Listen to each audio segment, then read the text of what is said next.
En janvier 1979, l'un des hommes les plus puissants du Moyen-Orient monte dans un avion et quitte son pays pour toujours. Tearful Shah of Iran left his country today on a vacation from which he may never return. And for the first time since violent anti-Shah protests began in Iran more than a year ago, there were celebrations in the streets of Tehran. Il règne depuis 37 ans sur l'Iran. Il possède une armée puissante, des milliards de dollars de revenus pétroliers et le soutien total des États-Unis. Et pourtant il part, seul, vaincu, chassé par son propre peuple, sans qu'on puisse l'arrêter. Voici comment un empire de 37 ans s'est effondré en quelques semaines et qui a pris sa place.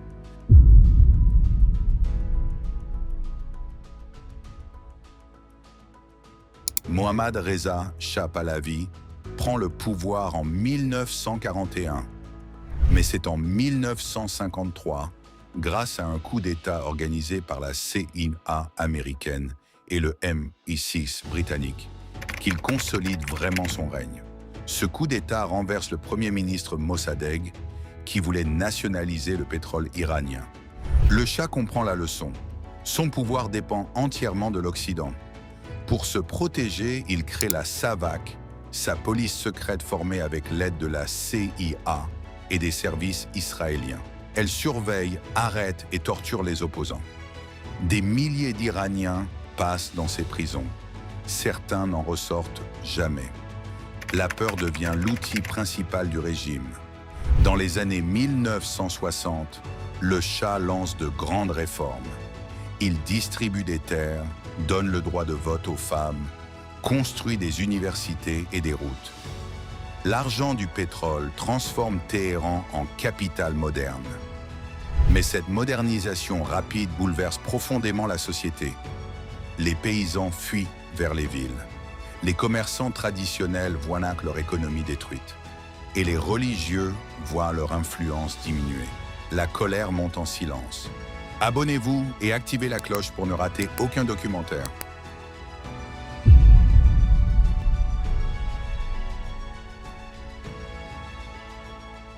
Parmi les opposants au Shah, une voix domine toutes les autres, celle de l'ayatollah Ruhollah Khomeini. Ce religieux intransigeant condamne ouvertement le Shah depuis les années 1960. En 1964, le régime l'exile. Il part en Turquie, puis en Irak, et finalement en France, dans un petit village appelé Naufle-le-Château. Depuis son exil, Khomeini ne se tait pas. Il enregistre des messages sur des cassettes audio, copiés et distribués clandestinement dans tout l'Iran. Sa voix entre dans chaque maison, chaque mosquée, chaque bazar. Il appelle le peuple à résister au nom de l'islam, et le peuple l'écoute par millions. En 1978, l'Iran s'embrase. Tout commence en janvier avec des manifestations à Qom. Les forces de l'ordre tirent sur la foule. Des manifestants meurent. Et selon la tradition chiite, on commémore les morts 40 jours après leur décès. Chaque commémoration devient une nouvelle manifestation. Chaque manifestation génère de nouveaux morts. Un cycle que le régime ne parvient pas à briser. Le 8 septembre 1978, le vendredi noir, les soldats du Shah tirent sur une foule rassemblée à Téhéran. Des centaines de personnes sont tuées en quelques minutes. Les images font le tour du monde. Et chose inimaginable quelques mois plus tôt, des soldats iraniens commencent à refuser d'obéir aux ordres de tirer sur leurs compatriotes. L'armée, dernier rempart du régime, se fissure de l'intérieur. À l'automne, les grèves paralysent tout le pays. Les ouvriers du pétrole arrêtent de travailler. L'économie s'effondre. Le Shah, que ses médecins gardent en secret, est atteint d'un cancer en phase avancée. Il s'affaiblit chaque jour. Il multiplie les concessions. Nouveau Premier ministre, libération de prisonniers. Mais il est trop tard.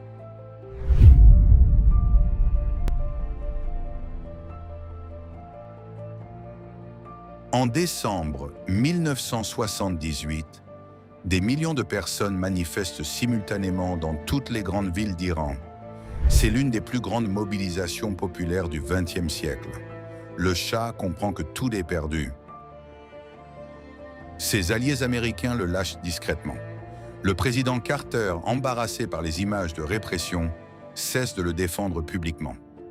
L'ambassadeur américain envoie un câble à Washington intitulé « Pensez l'impensable ».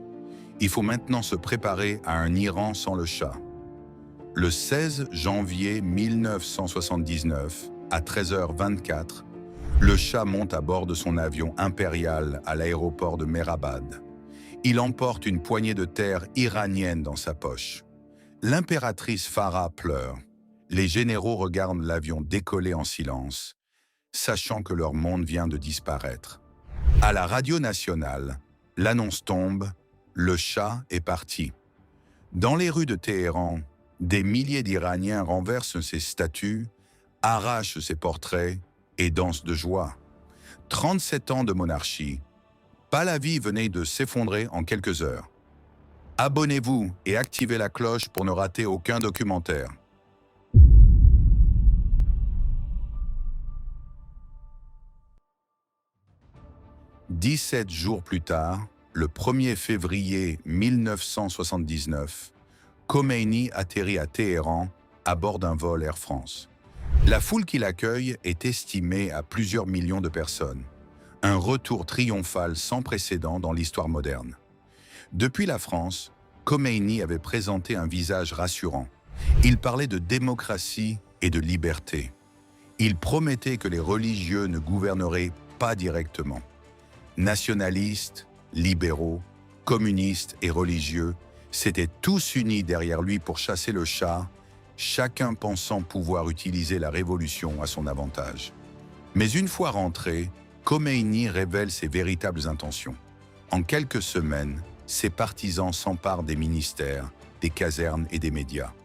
Les alliés d'hier sont rapidement écartés, puis arrêtés, puis exécutés.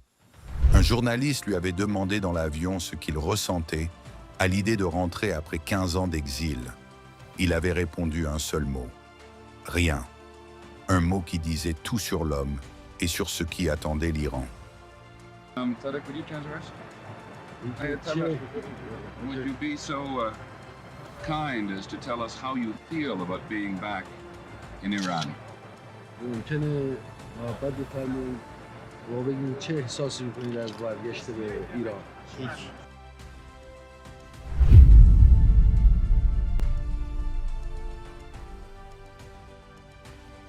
Le 1er avril 1979, après un référendum organisé à la va-vite, Khomeini proclame la République islamique d'Iran. Il devient le guide suprême, une autorité absolue placée au-dessus du président, au-dessus du Parlement, au-dessus de tout. Les femmes sont contraintes au voile dans l'espace public. Les opposants sont jugés en quelques minutes et exécutés par milliers. En novembre 1979, des étudiants révolutionnaires prennent en otage 52 diplomates américains à Téhéran. Ils les garderont prisonniers pendant 444 jours.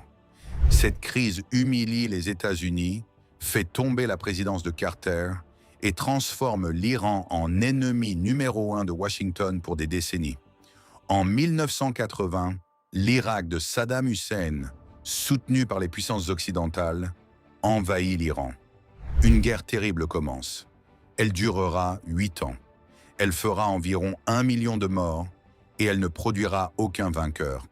Le Shah, lui, mourra en exil au Caire le 27 juillet 1980, rongé par son cancer, refusé par presque tous ses anciens alliés. Un roi sans royaume, trahi par ceux qui l'avaient le plus servi. Abonnez-vous et activez la cloche pour ne rater aucun documentaire.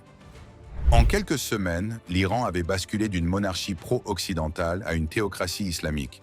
Cette révolution allait remodeler le Moyen-Orient pour des décennies, inspirer des mouvements islamistes partout dans le monde et redessiner toutes les alliances de la région. Et tout avait commencé ce 16 janvier 1979, quand un homme malade et vaincu était monté dans un avion, une poignée de terre dans sa poche, sans jamais se retourner. Si cette vidéo vous a intéressé, abonnez-vous à la chaîne et activez la cloche pour ne rater aucun de nos prochains documentaires historiques. À très bientôt.